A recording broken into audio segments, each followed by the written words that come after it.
여러분들, 우리 청년부가 MT를 가요. 제가 가까운 데로 가라고 그렇게 이야기를 했는데, 장소가 여수 금오도, 여기가 경치가 그렇게 이쁘대요. 여수에 도착해서 배 타고 이렇게 또 들어가야 되는데, 제가 이렇게 분위기를 보니까 우리 청년들은 거의 다 거지잖아요. 또 우리 집사님들, 우리 청년부 또 MT 가는 일들에도 여러분들 좀 관심 가져주시고, 우리 아이들 풍성하게 MT 잘 보내고 올 수 있도록 관심 가져주시면 감사하겠습니다. 다른 광고 없으시죠?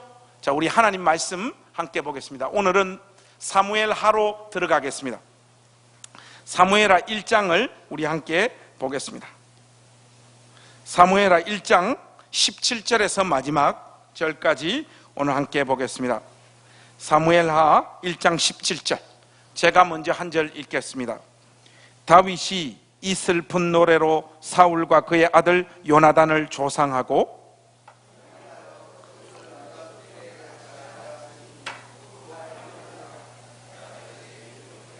이스라엘아, 내 영광이 산 위에서 죽임을 당하였도다. 오라, 두 용사가 엎드러졌도다.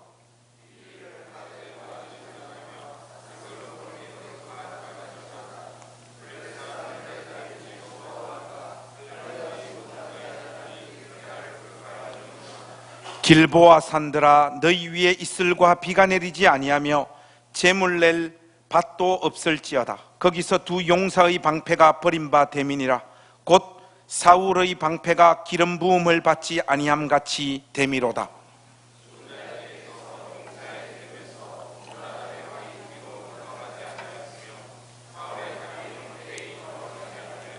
사울과 요나단이 생전에 사랑스럽고 아름다운 자이러니 죽을 때에도 서로 떠나지 아니하였도다. 그들은 독수리보다 빠르고 사자보다 강하였도다.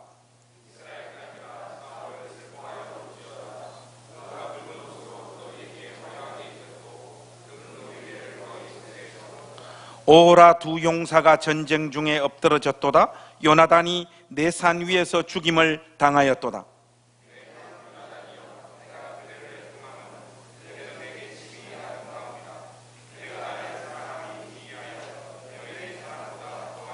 (27절) 우리 다 같이 읽으실까요? 오라, 두 용사가 엎드러졌으며 싸우는 무기가 망하였도다 하였더라. 아멘. 여러분들, 우리 하나님 말씀 받기 전에 우리 가족들하고 한가위 인사 한번 나누실까요?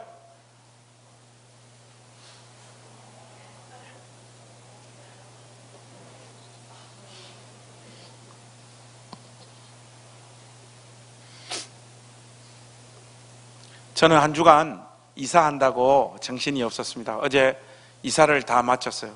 47살 돼서 제가 드디어 중산층이 됐습니다. 중산층을 상징하는 핵심적인 이미지는 소파에서 텔레비전을 보는 거예요. 제가 드디어 가족들에게 이 삶을 만들어주게 됐습니다. 어제 소파에 앉아서 텔레비전을 봤는데 우리 집 텔레비전이 휘어진 텔레비전입니다. 우리 가족들 집에 다 이런 텔레비전 없으시죠? 커브 TV 해서 제가 이번 주 중에 집을 깨끗하게 정리해 놓겠습니다. 우리 집으로 다 오십시오. 집들이 원하시는 분들 다 오셔서 우리 집 소파에 앉아서 텔레비전 한번 보십시오. 기가 막힙니다. 어제 지은이가 밤새 텔레비전을 보더라고. 그래서 이사하는 일들에 관심 가져주시고 도와주신 우리 모든 가족들 특별히 감사드리고, 우리 전사님이 이사하는 저보다 더 고생이 많으셨어요. 오셔서 뭐 가구도 조립하시고 여기저기 이렇게 배치도 해주시고, 우리 전사님에게 감사의 마음 전합니다. 오늘 하루는 설교 시간에 전사님을 까지 않도록 하겠습니다. 오늘 여러분들과 함께 이 다윗의 활의 노래, 일반적으로 오늘 읽은 이 본문을 활의 노래라고 그렇게 이야기를 합니다. 다윗의 슬픈 노래라고 하는 이 제목을 가지고 여러분들하고 이 말씀 함께 나누겠습니다. 오늘부터 우리는 사무엘하를 공부하도록 하겠습니다. 여러분, 사무엘 상하를 구분짓는 기준은 사울의 죽음이에요. 사울이 살아있으면 사무엘 상입니다. 그리고 사울이 죽으면 사무엘 하가 되어집니다. 이제 사울의 시대는 가고 다윗의 시대가 도래하고 있습니다. 그러나 다윗이란 인물이 사울이란 사람보다 그 자질과 믿음이 더 뛰어나서 하나님 앞에서 쓰임받고 있는 것이 아니라는 사실을 여러분들이 잘 기억하고 계셔야 됩니다. 다윗도 믿을 수 없는 인간입니다. 하나님께서 한 사람의 인생에 성실하게 일하신 결과가 다윗이 하나님 앞에 쓰임받는 모습으로 나타나고 있는 것이지, 다윗이 결코 사울보다 더 나은 사람이어서 사울 다음으로 이스라엘의 왕으로 등극하고 있는 것이 아니라는 사실을 잊지 마십시오. 하나님께서 잠시라도 내버려 두시거나 은혜를 한 사람의 삶에서 거두어 가시면 다윗이라고 하는 인물도 간음하고 살인하고 자기 힘을 과시하기 위하여 백성의 숫자를 세어볼 수 없는 자리로 전락하고 만다는 사실을 우리가 잊어서는 안 됩니다. 우리는 특정한 사람의 자질보다는 처음부터 끝까지 사무엘 상하를 통해서 하나님께서 어떻게 자신이 쏟아놓으신 그 약속을 자신의 능력과 지혜로 성취하고 계신가, 여기에 여러분 포커스를 맞추어서 이 책을 우리가 살펴봐야 됩니다. 여러분의 초점을 여기에서 이탈하여 영웅처럼 보이는 다윗에게 그 초점을 맞추지 마시기를 주님의 이름으로 부탁드립니다. 그의 모습을 본받아야 하는 어떤 내용들이 분명히 사무엘 상하에 등장하고 있는 것은 사실이지만, 항상 그런 복된 삶의 모습 이면에 하나님의 능력과 은혜가 한 사람의 인생 위에 쏟아지고 있었기 때문이었다는 이 사실을 놓치지 마시기를 바랍니다.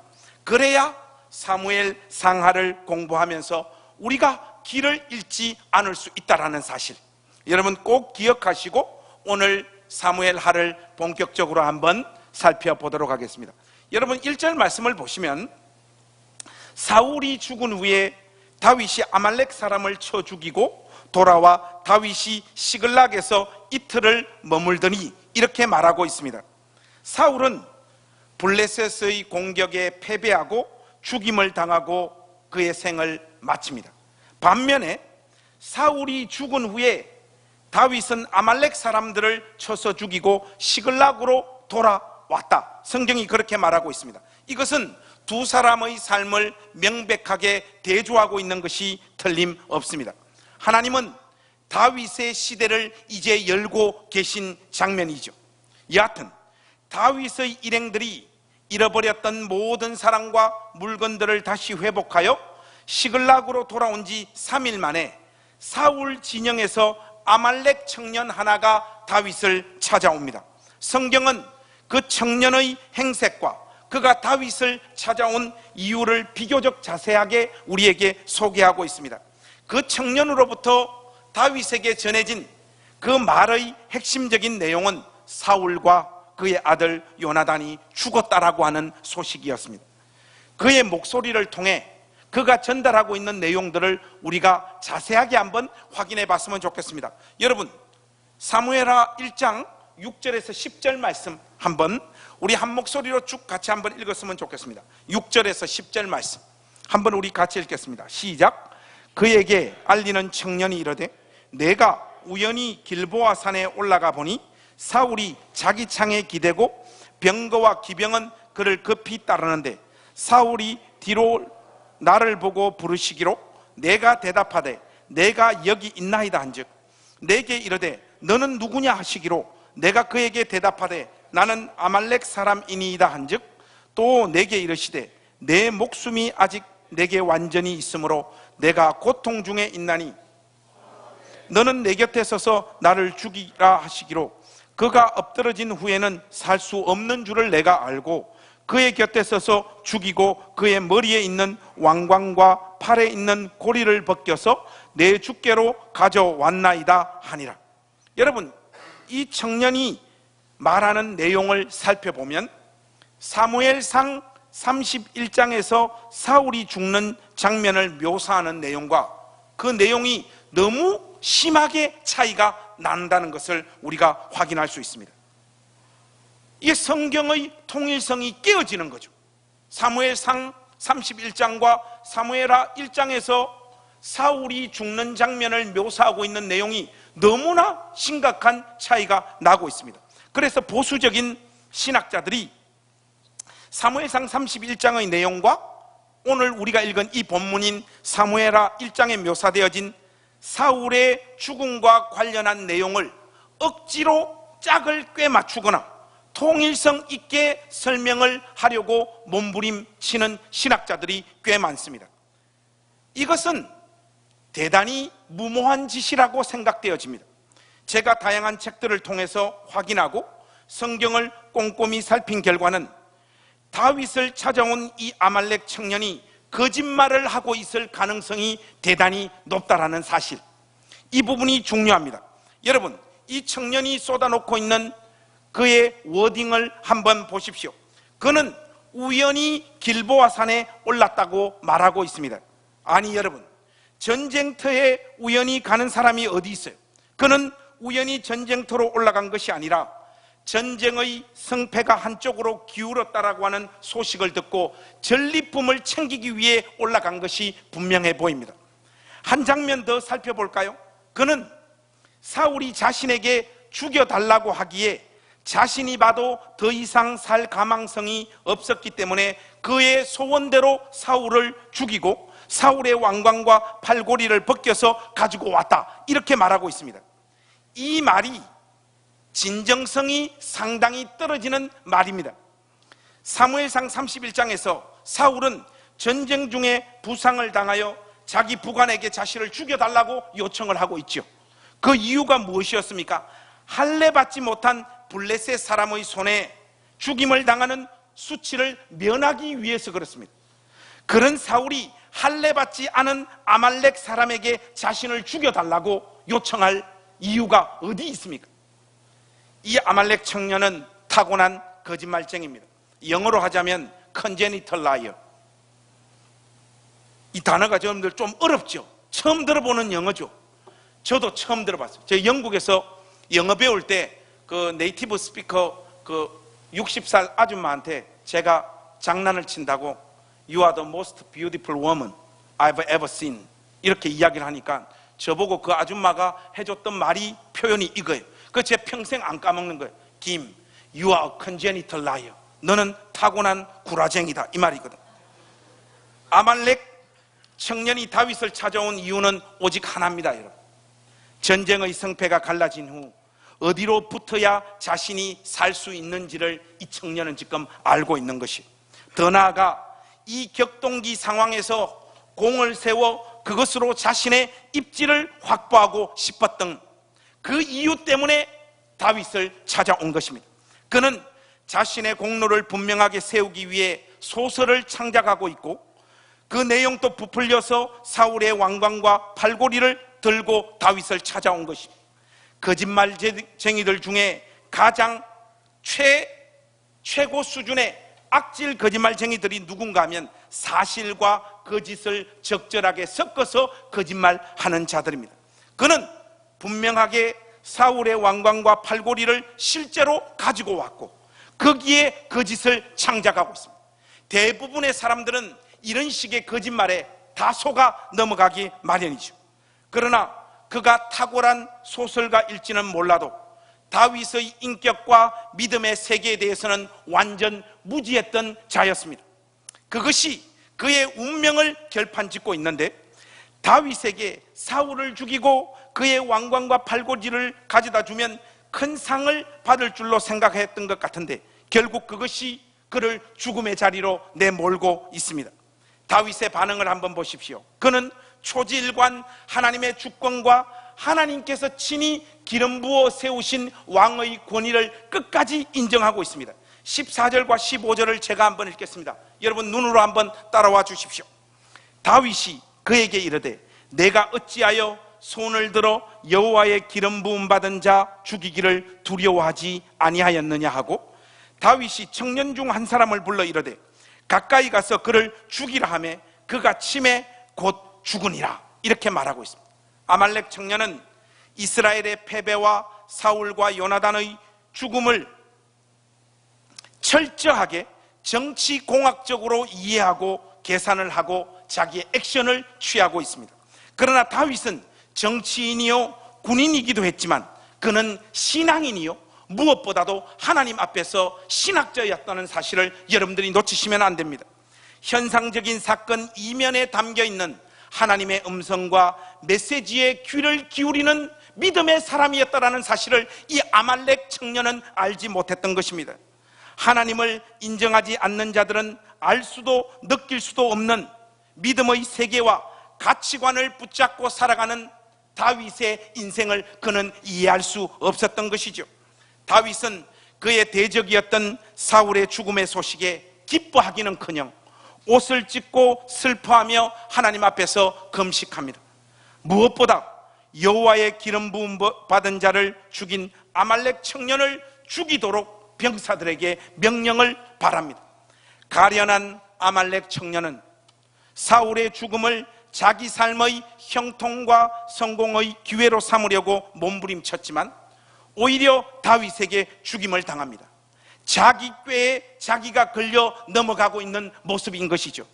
다윗이 시편 69편에서 이런 기도를 하나님 앞에 올리는 장면이 있습니다. 성경 찾지 마시고 여러분 한번 들어보십시오. 다윗의 기도인데 기가 막힌 기도예요. 그들의 밥상이 올무가 되게 하시며 그들의 평안이 덫이 되게 하소서. 여러분, 다윗의 이 기도가 실현되어지고 있는 장면 중에 결정적인 장면 중 하나가 바로 이 아말렉 청년의 모습입니다. 자기들 딴에는 나름 잘 살았고 진실했고 기회를 살려 열심히 달린 인생이라고 자화자찬할지 모르지만 그리스도이신 예수님을 알지 못하는 자의 모든 생애는 이 아말렉 청년처럼 허무하게 끝이 나고 심판으로 끝이 나게 될 것이라고 저는 확신합니다. 침례교 목사로서 제가 가진 분명한 확신 중에 하나는 그리스도를 모르면서 한평생 평안과 형통 가운데 사는 삶보다 그리스도를 알면서 비참하게 산 인생이 더 위대한 인생이라는 것이, 그들의 결국은 영생과 심판으로 확연하게 갈라지게 될 것입니다. 다윗은 사울의 죽음의 소식을 확인하면서 모든 사람들의 예상을 뛰어넘는 파격적인 조치를 취하는데, 이스라엘 전체를 향해 사울과 요나단의 죽음의 소식에 근거한 애가를 지어 부르고 특별히 유다 족속에게 이 애가를 가르치도록 명령을 내리고 있습니다. 어떤 사람들은 다윗이 사울과 요나단의 죽음을 이용하여 이스라엘 전체의 마음을 얻기 위한 전략적인 행위라고 이야기를 하지만 그것은 상상력에 근거한 해석일 뿐입니다. 다윗의 심령에는 하나님의 실제적인 통치와 은혜의 역사가 약동하고 있었기에 여호와의 전쟁에서 쓰임을 받던 사람이 죽은 것을 인하여 진심으로 그의 마음을 애통하고 있는 것입니다. 소위 오늘 우리가 읽은 이 본문 말씀을 활의 노래라고 이야기를 하는데, 이 활의 노래라 불리우는 이 시를 우리가 조금 자세하게 살펴볼 필요가 있습니다. 이 시를 보면 두 부분으로 여러분 나누어집니다. 첫 부분은 어디까지인가 하면 19절에서 24절까지예요. 이 첫 부분은 그 내용이 블레셋에 대한 패전과 길보아에서의 상실에 대한 쓰라린 아픔을 표현하는 장면과, 또 하나는 사울과 요나단의 행적을 회상하는 부분으로 구성되어져 있습니다. 특히 사울과 요나단의 생애를 거의 영웅적으로 묘사하고 있는 부분이 참 인상적인데, 첫 부분, 이 시의 첫 부분의 핵심 구절이라고 할 수 있는 부분은 22절에서 24절이에요. 여기에 사울과 요나단을 향한 다윗의 진심 어린 마음들이 거의 담겨져 있습니다. 여러분, 22절에서 24절 내용을 우리 한 번 더 소리내서 같이 읽어봤으면 좋겠습니다. 22절에서 24절 같이 한번 읽겠습니다. 시작. 죽은 자의 피에서 용사의 기름에서 요나단의 뒤로 물러가지 아니하였으며 사울의 칼이 헛되이 돌아오지 아니하였도다. 사울과 요나단이 생전에 사랑스럽고 아름다운 자이러니 죽을 때에도 서로 떠나지 아니하였도다. 그들은 독수리보다 빠르고 사자보다 강하였도다. 이스라엘 딸들아, 사울을 슬퍼하여 울지어다. 그가 붉은 옷으로 너희에게 화려하게 입혔고 금노리개를 너희 옷에 채웠도다. 여러분, 이 활의 노래 첫 부분에 어떤 내용이 담겨져 있는가 하면 사울의 인생에 대한 가치를 인정하는 다윗의 마음이 담겨져 있어요. 이 부분이 굉장히 아이러니한 부분인데 후반부에 가서 우리가 이 부분을 확실하게 좀 정리하고 살펴보도록 하겠습니다. 그리고 이 시의 두 번째 부분은 25절에서 27절입니다. 이 부분은 특히 요나단에게 초점이 맞추어져서 노래가 진행되어지고 있어요. 요나단의 죽음에 대한 비통한 마음을 다윗이 표현한 후에 요나단이 자기에게 보여주었던 놀라운 사랑을 회고하고 있습니다. 26절이 두 번째 부분의 절정이라고 할 수 있습니다. 여러분 26절 한번 보세요. 어떤 분들은 또 이 26절 갖고 다윗과 요나단이 동성애를 했다, 뭐 이런 말도 안 되는 이야기들을 하고 있는데, 보통 그런 이야기를 하는 분들은 동성애를 하고 있는 분들이에요. 26절 여러분 한번 보십시오. 요나단을 향한 다윗의 마음입니다. 여러분 한번 같이 읽었으면 좋겠습니다. 시작. 내 형 요나단이요, 내가 그대를 애통함은 그대는 내게 심히 아름다움이라. 그대가 나를 사랑함이 기이하여 여인의 사랑보다 더하였도다. 아마 제가 죽고 나면 우전사님이 부를 노래가 아닌가 그런 생각이 듭니다. 왜 아멘 안 하노? 다윗이 요나단의 죽음에 대해 이렇게 슬퍼하고 애도하는 것은 우리가 충분히 이해할 수 있죠.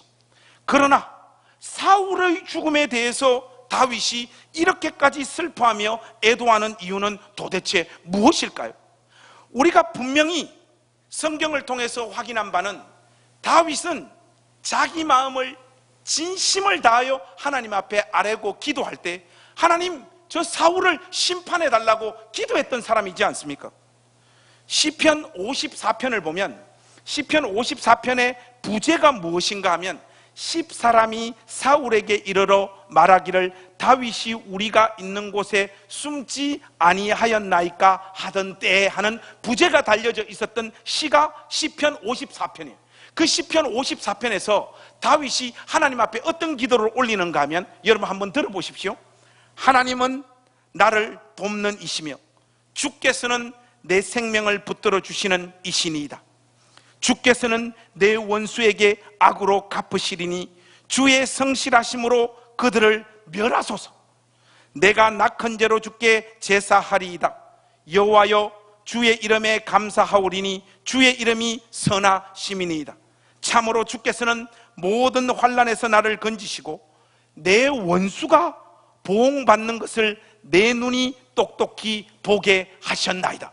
여러분, 이것이 다윗의 기도였단 말이죠. 자기의 대적, 자기의 원수 사울을 처단해달라고 하나님 앞에 기도했던 사람이 바로 다윗이에요. 그런데 이 다윗이 사울의 죽음 앞에서 이렇게 비통하며 애도하며 슬퍼하고 있는 이유가 과연 무엇일까요? 이런 내용을 보면 이중적인 다윗의 모습을 보는 것 같습니다. 그러나 여러분, 그렇지 않습니다. 다윗은 분명히 사울의 죽음을 하나님의 심판의 관점에서 보고 있는 것이 틀림없습니다. 다윗은 하나님의 의가 드러나고 하나님의 나라가 새로워지기 위해서는 사울의 정권의 몰락이 불가피하다는 것을 그 누구보다 분명하게 확신하고 있었던 사람입니다. 하지만 이런 정서의 기초는 사울이라고 하는 한 개인을 향한 복수나 원한의 감정과는 아무런 상관이 없었다는 사실을 여러분 기억하십시오. 사울의 죽음에 대해 다윗이 진심으로 이렇게 비통해하면서 울고 있다라고 하는 자체가 사울을 향한 개인적인 원한과 상처의 감정으로 사울을 대하지 않고 있다라는 것을 분명하게 보여주는 결정적인 증거가 아니겠습니까?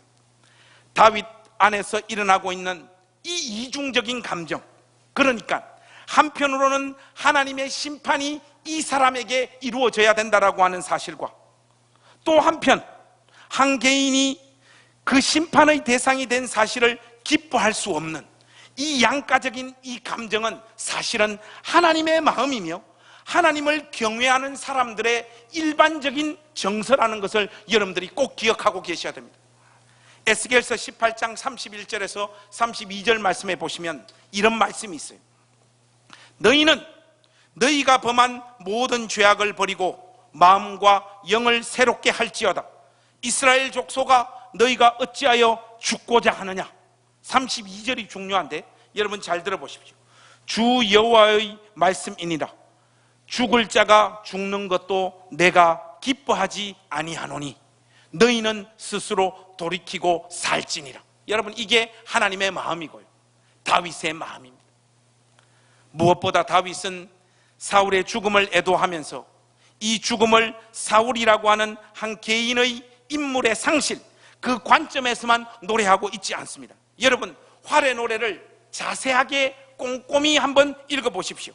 여기에 보면 어떤 표현들이 지속적으로 등장하고 있는가 하면 이스라엘, 이스라엘의 영광, 이스라엘의 두 용사, 이스라엘의 딸들이라고 하는 문구가 계속해서 등장하고 있고, 그와 대조되어지는 블레셋 도시의 성읍인 가드와 아스글론이 등장하고 있고, 블레셋 사람의 딸들, 할례받지 못한 딸들이라고 하는 표현들이 계속해서 등장하고 있는 것을 확인할 수 있을 겁니다. 그러니까 다윗의 이 노래는 사울과 요나단의 죽음과 함께 이스라엘이라고 하는 이 언약의 땅, 이스라엘 전체의 패배를 애통하고 있는 것이 틀림없습니다. 자, 여러분, 사울과 요나단의 죽음을 대하는 다윗의 모습을 한번 보십시오. 이 활의 노래 안에는 첫 번째, 언약의 땅, 이스라엘을 향한 하나님의 뜻과 섭리를 이해하고 있는 믿음의 사람의 통찰력이 담겨져 있고요, 두 번째는 하나님 나라였던 이스라엘과 그 백성들을 진심으로 사랑하는 왕의 마음이 표현되어져 있고요, 세 번째는 원수와도 같았던 사울의 인생과 그의 생의 가치를 인정하는 하나님 사람다운 인간미가 표출되어져 있습니다. 네 번째로는 요나단을 향한 사랑과 우정이 표현되어지고 있어요. 여러분, 한 인격 안에 혼란과 무질서함 없이 이 모든 것이 담겨져 있는 모습을 우리가 이렇게 확인하고 있는 것입니다. 이것이야말로 언약의 나라 이스라엘의 참된 왕의 자질과 모습이 아니고 무엇이겠습니까? 하나님께서 이스라엘을 통치할 한 사람을 이런 모습으로 온전히 빚어서 여기 이 자리에 세워놓고 계신 것입니다. 여러분, 이 활의 노래와 관련하여서 우리 행신침례교회 공동체가 오늘 하나님 앞에서 받아야 될 메시지, 그 부분이 참 중요한 것 같은데, 저도 일주일 내도록 이 활의 노래를 우리 공동체 안에 어떻게 적용할까, 이 부분들을 계속해서 고민하면서 이사도 하고 뭐 이런저런 시간들을 보냈는데요, 여러분, 이렇게 적용하는 것이 오늘 메시지에 부합하는 내용이라고 생각합니다. 세상에서 제일 무섭고 답답한 사람들이 누군가 하면요, 특정한 사람의 생애를 하나의 시각과 관점으로만 이해하려는 사람들입니다.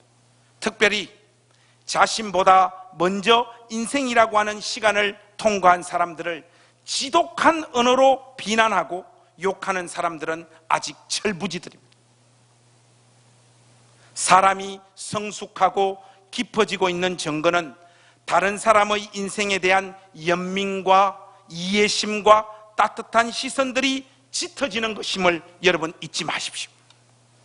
한 사람이 이 세상에서 나서 죽는 그 모든 과정이 그 아무리 초라하고 비참하게 마무리되었다고 할지라도 여러분의 입으로 함부로 한 사람의 인생을 짓밟거나 폄하하는 신자들이 되지 마십시오. 무엇보다 일방적인 시선과 관점을 한 사람의 생에 쏟아붓는 어리석은 짓을 멈추시기를 주님의 이름으로 부탁합니다. 여러분보다 특별히 먼저 인생을 걸어가거나 먼저 하나님의 부름을 받은 한 사람의 인생 안에 담긴 하나님의 메시지를 읽어내는 복된 인생들이 될 수 있기를 우리 주님의 이름으로 부탁합니다. 그 대상이 여러분의 부모님이든 목사님이든 친구이든 누구이든 간에 이 부분에 있어서 성숙함을 가지는 우리 행신교회 가족들이 될 수 있기를 바랍니다. 저는 그런 의미에서 보면 참 못난 사람입니다. 왜냐하면 저에게는 저보다 앞서가신 분들의 생애를 폄하하고 비난하는 경향이 강하고 그분들로부터 받은 상처와 아픔에 저의 상상을 더해서 그분들의 생의 가치를 짓밟고 저의 인생 대부분을 보냈기 때문입니다. 거기에 대해 그분들을 통해 저에게 허락된 하나님의 은혜, 저를 빚어가신 하나님의 손길은 읽어내지 못한 어리석은 인생이 바로 저입니다. 제가 주로 부정적인 인물들로만 평가하고 살았던 사람들은 두 부류인데, 한 부류는 목사님들이고 한 부류는 우리 부모님이었습니다. 저는 친구들이나 후배들에게 사석에서 분명하게 이야기를 합니다. 나는 전도사 시절을 지나면서 목사님들을 잘 만났던 그런 사람은 아니었던 것 같다. 확신을 가지고 더 분명하게 이야기했던 것은 나는 좋은 아버지를 만난 사람은 분명히 아니라고. 쉽게 말해 저는 목사님들과 아버지에 대한 복은 별로 없는 사람이었다고 한평생을 나팔 부르면서 살았던 사람입니다.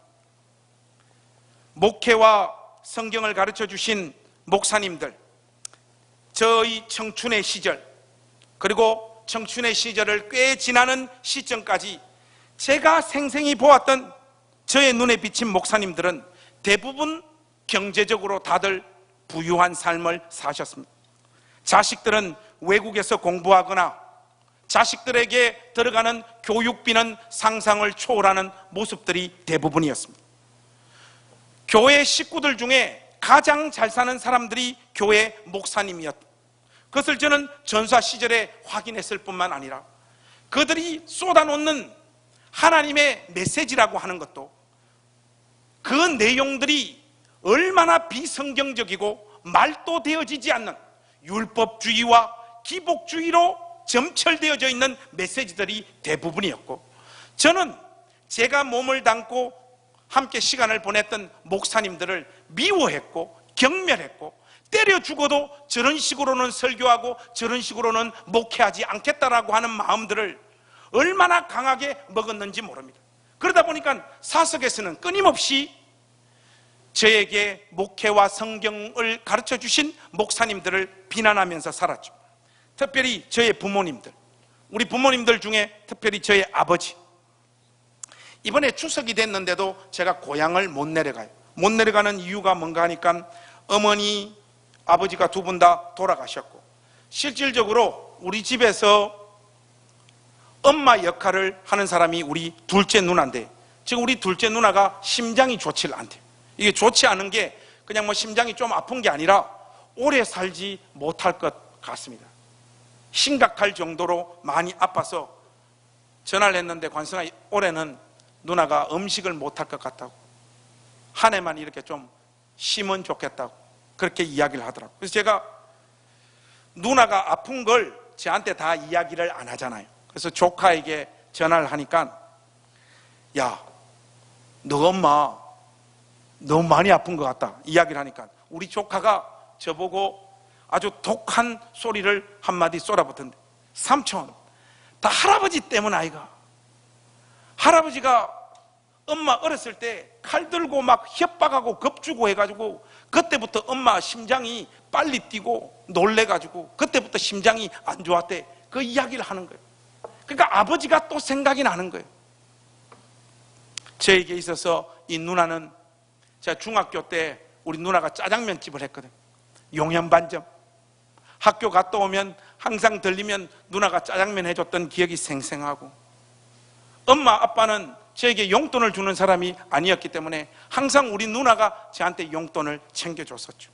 그리고 대학 갈 때 학비도 누나가 항상 챙겨줘서 저에게 엄마와 같은 존재인데, 누나가 이렇게 심장이 아파서 오래 살지 못할 것 같다라고 하는 이야기를 들으니까 마음이 무너져요.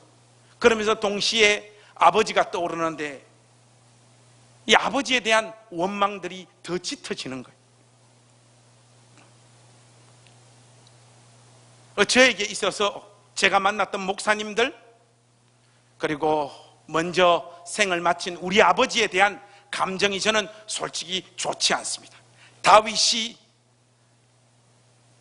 자기에게 고통을 가하였던 사울을 바라보는 심정이라고 할까요?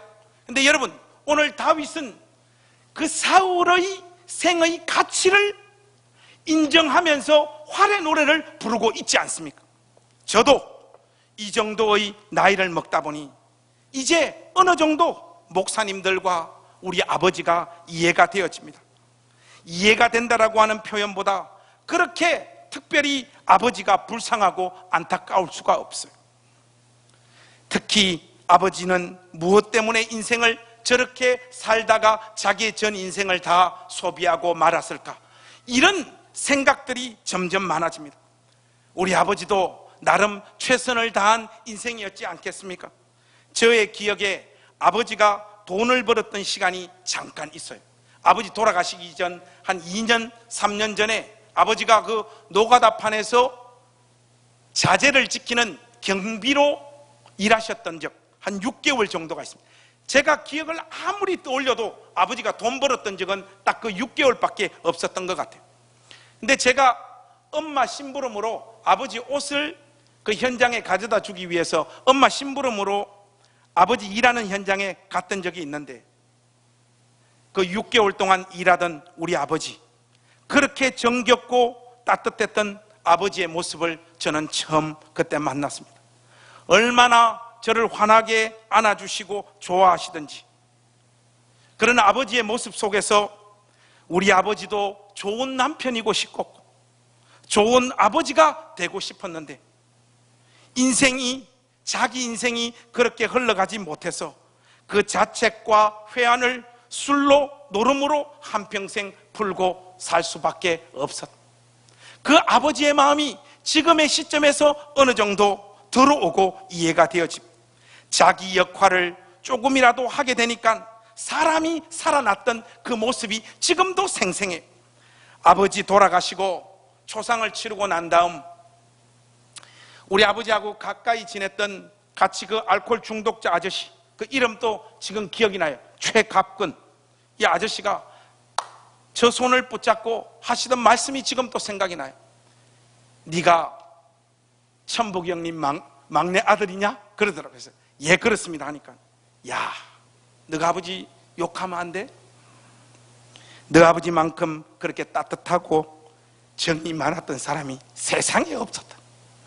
저의 손을 붙잡고 그 우시던 아저씨의 모습이 지금 생생해. 저에게 정이라든지 따뜻한 정서가 약간이라도 남아있다라면 그것은 우리 아버지를 닮은 것이 틀림없습니다. 우리 엄마는 없어 그런 거. 목사님들과 아버지의 한계가 저의 눈에 보여지는 것은 그분들이 그 시대와 그 상황 속에서 그 모양으로밖에 살지 못한 그 구질구질한 삶, 그 삶 속에서 견뎌냈던 시간들 때문에 아버지와 목사님들의 한계가 저의 눈에 보이는 것이죠. 그 시절 그 상황에 저도 그대로 놓여졌더라면 그 목사님들과 우리 아버지처럼 인생을 살 수밖에 없는, 별 볼 일 없는 존재가 저라는 것을 저는 확신합니다. 아마도 누군가의 눈에는 저의 목회가 한심해 보일 것이고, 특별히 지호지은이 눈에는 아빠라고 하는 존재가 얼마나 시시하게 느껴지는 날들이 많겠습니까?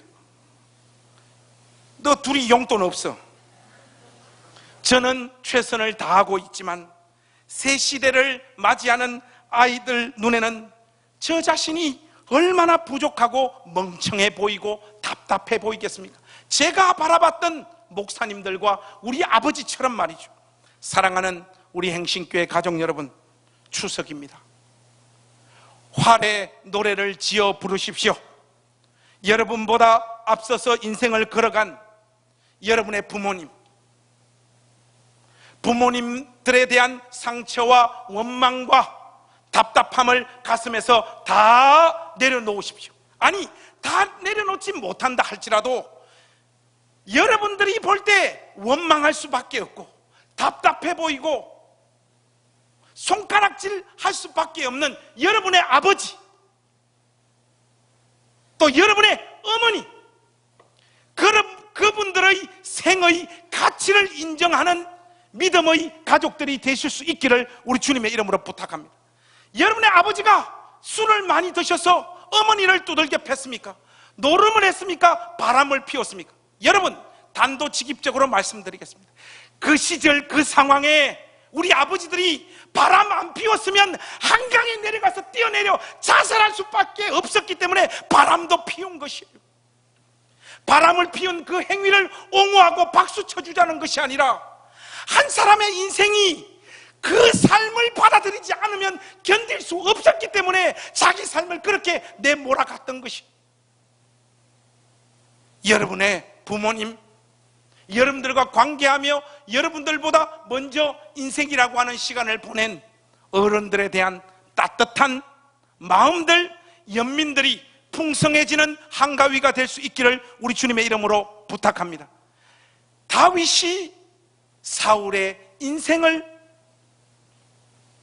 그의 생애도 가치가 있었고, 그로 말미암아 유다라고 하는, 이스라엘이라고 하는 이 나라의 백성들이 형통과 즐거움과 안식을 누렸다라고 노래 부르고 있는 다윗의 이 모습이 여러분들 가운데 나타날 수 있기를 우리 주님의 이름으로 부탁합니다.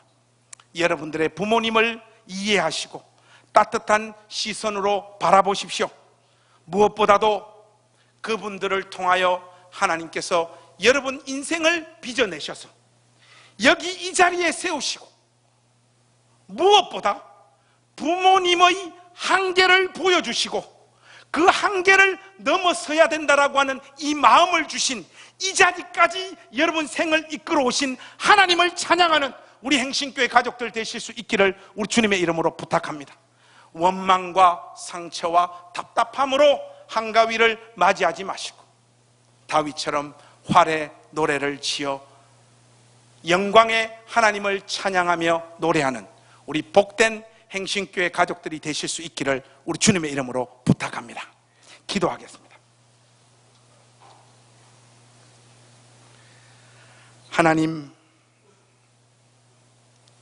하나님께서 이 땅에 나게 하신 모든 인생들의 인생에는 자기 나름의 가치와 역할이 있음을, 하나님께서 인정하시는 그 가치와 역할이 있음을 저희들 깨닫게 하시고, 우리 가슴 속에 너무 뿌리 깊이 박힌 상처와 원망들 때문에 우리 앞서서 인생을 걸어가신 많은 분들, 특별히 부모님들에 대한 원망을 멈추게 하여 주시옵소서.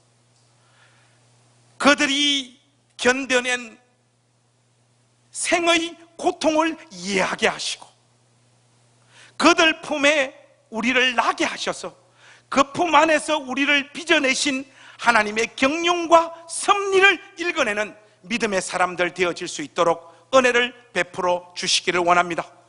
다윗이 사울의 생을 바라보며 활의 노래를 불렀던 것처럼 우리도 우리 부모님의 생애를 바라보며 동일한 노래를 부를 수 있도록 은혜 베풀어 주시옵소서. 이 모든 말씀 우리 구주 예수 그리스도의 이름으로 간절히 기도하옵나이다. 아멘.